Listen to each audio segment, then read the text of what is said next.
बिस्मिल्लाहिर्रहमानिर्रहीम। अस्सलाम वालेकुम। मैं हूं हिदायतुल्लाह खान मरवत और आप देख रहे हैं मेरा फेसबुक और यूट्यूब चैनल। नाज़रीन, अफ़गानिस्तान ने पाकिस्तान पर हमला किया है चमन बॉर्डर के करीब, जहां पे 6 पाकिस्तानी जो सिविलियन शहीद हुए हैं और वो दर्जनों जो है ज़ख्मी बताए जा रहे हैं, क्योंकि यहाँ पे लोग जो है बॉर्डर क्रॉस करने के लिए लोग इधर उधर खड़े होते हैं, तो काफ़ी क्राउड जो है वहाँ पे जमा होता है।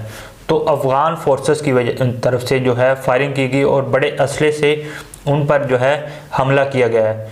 तो इस वक्त जो है पाकिस्तान के आर्मी चीफ का भी रिएक्शन आया है और इधर से भी जो है फायरिंग की गई, वहाँ भी नुकसान हुआ है। लेकिन ये नौबत क्यों पेश आई जो अफ़गानिस्तान की हुकूमत है?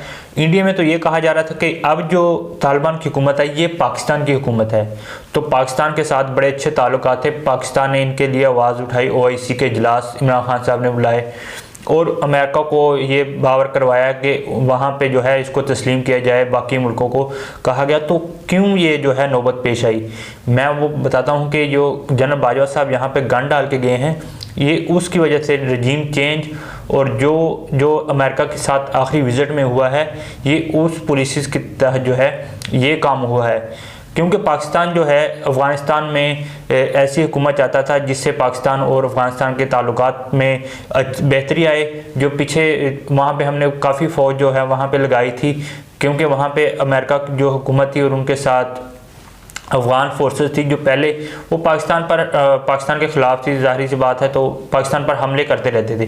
लेकिन जैसे तालिबान की हुकूमत आई तो पाकिस्तान को जो है वहाँ से अपनी जो है फ़ौज बुलाना पड़ी। पीछे थोड़े बहुत होंगे लेकिन ज़्यादा बुला लेगी, क्योंकि हमारे साथ एक दोस्ताना रवैया था, एक दोस्ताना ताल्लुकात थे। लेकिन ये नौबत अब क्यों पेश आई? ये भी आप US के जितने भी न्यूज़ चैनल हैं उन पर भी ये न्यूज़ चलाई जा रही है कि अमेरिका जो है फिर दोबारा अफ़गानिस्तान के अंदर आ रहा है। और अमेरिका जिनको यहाँ से मार पड़ी है, तालिबान हुकूमत ये उनको पता है कि अमेरिका जो है वो दोबारा अकेला नहीं आ सकता। लेकिन पाकिस्तान की जो है साबिक़ आर्मी चीफ थे, उन्होंने कोई यकीन दहानी करवाई होगी, तो इसलिए जो है वहाँ पे पिछले दिनों एक उन्होंने नक्शा भी जारी किया गया था कि यहाँ पे ये अफ़गानिस्तान का हिस्सा है जिसमें पाकिस्तान ने अपनी बाड़ लगाई है। तो कुछ नक्शात उन्होंने जारी किए थे, तो उस पर भी जो आपको पता है कि थोड़ा सा डिफरेंसेस आए थे उन पाकिस्तान और तालिबान के दरमियान। तो सहेल शाहीन जो उनके वज़ीर तर्जमान कह लें, उनके तर्जमान अफ़गान हुकूमत के, तो उन्होंने कहा कि इस मामलात को बैठ कर हल किया जाएगा। इससे पहले हमारे जो है सफ़ीर पर हमला किया गया था, वहाँ एक हमारा कमांडो था, उनको गोलियां लगी। तो ये जो है किस तरफ हालात को लेके जाया जा रहा है। हालांकि पाकिस्तान जो है CPEC के थ्रू ये अफ़गानिस्तान से दूसरे सेंट्रल एशिया तक जाने की कोशिश कर रहा था कि यहाँ से हम बहुत बड़ी मंडी जो है अफ़गानिस्तान की, हमारी जो है एक्सपोर्ट ज़्यादा वहाँ पे इस्तेमाल होगी, तो पाकिस्तान को इसका रेवेन्यू होगा, तो इसका फ़ायदा होगा। लेकिन जनरल कमर बाजवा साहब ने जो पॉलिसीज़ इख्तियार की या जो रजीम चेंज के बाद उन्होंने ये जो काम किया, उससे जो है हमारे अपना दोस्त जो है वो भी हमारे ख़िलाफ़ हो गया। तो इस पर जो है आर्मी चीफ जो नए आए आसिम मुनीर साहब, वो कोशिश कर रहे हैं। देखिए 6 सालों के अंदर जो तबादले हुए, जो टीमें लगाई गई, तो वो 1-2 दिन के अंदर वो आसान नहीं है, या हफ्ता 2 हफ्ते, उनके लिए 2 से 2.5 महीने कम से कम लगेंगे। टाइम तो ज़्यादा लगेंगे लेकिन उनको टीमों वो देखेंगे, चेक करेंगे, क्योंकि जैसे ही आते सबसे पहले उन्होंने मशरक़ी बॉर्डर इंडिया के साथ देखा, चेक किया आर्मी चीफ साहब ने। उसके बाद जो है बलूचिस्तान, एक दिन पहले उन्होंने जो है बलूचिस्तान का बॉर्डर अफ़गानिस्तान के साथ चेक किया, क्योंकि वहाँ पे TTP भी जो है हमले कर रहे हैं और उनके साथ जो मुज़ाकरात ख़त्म हुए हैं वो भी बताया जा रहा है कि जो साबिक़ आर्मी चीफ थे उनके जो है कुछ उनके साथ मुज़ाकरा चल रहे लेकिन ख़त्म करवाया गया जो भी था। लेकिन उसके पीछे एक बहुत बड़ी कहानी है। जिस तरह के स्वात के अंदर तालिबान नज़र आए, उन्होंने स्टूडेंट की वैन पर भी हमला किया जिसमें वो शहीद हुए। तो स्वात की अवाम तो फिर निकला, क्योंकि वहाँ पे ऑपरेशन हुआ था, उनके घर तबाह हुए थे, उनको इस चीज़ का पता है, उनका जो अदाला हुआ है उसका ज़ाला नहीं हो सका, तो इसलिए वो निकल आए। और लकी मरवत में और KPK जो ये दूसरे इलाके पिछड़े, यहाँ पर भी जो है 6 से 7 पुलिस पिछले दिनों शहीद हुए, वहाँ पे टीटीपी का ये बताया जा रहा था कि उन्होंने हमला किया।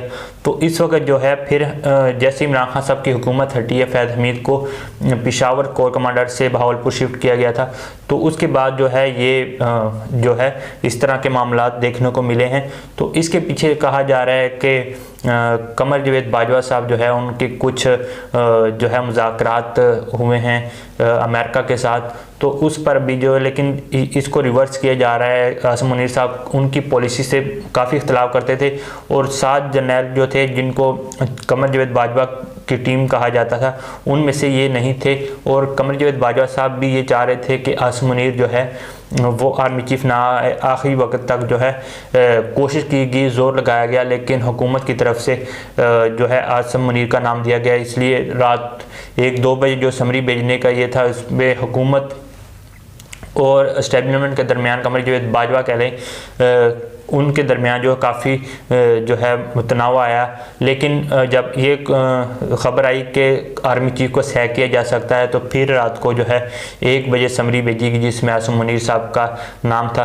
तो आसिम मुनीर साहब बड़े प्रोफेशनल आदमी हैं, बहुत कोशिश कर रहे हैं कि इस पर जो है इस चीज़ को, पाकिस्तान को जो गलत पॉलिसी की वजह से उनकी मईशत का इस्तेकाम जो गैर सियासी वजह से जो है लोग वहाँ पे इन्वेस्टमेंट नहीं कर रहे हैं, तो इस पर भी देखा जा रहा है कि पाकिस्तान को इस्तेकाम की तरफ लाया जाए ताकि पाकिस्तान को दोबारा एक सही लाइन पर लाए। तो क्योंकि यहाँ पे स्टेटमेंट जो है बहुत ताकतवर है और पाकिस्तान में उनका एक अहम किरदार है, तो अगर इसको पॉजिटिव इस्तेमाल करें तो पाकिस्तान जो है तरक्की कर सकता है और एक सीधी लाइन पर चल सकता है। लेकिन इन गलत पॉलिसी माजी की वजह से, जैसे कि सबको NRO 2 मिला है, कल सलमान शहबाज जिनका 25 अरब का केस था, और एक मरियम नवाज और जो है नवाज शरीफ को भी वापस लाने की जो है उनकी डील हुई है, उस पर भी अमल किया जा रहा है।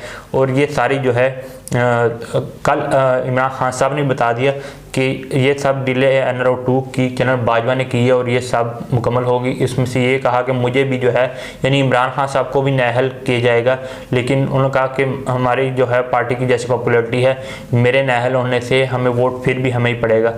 तो ये जो है सिचुएशन है आज की। इंशाल्लाह आगे जो भी होगा हम आपसे जो है मालूमात शेयर करते रहेंगे।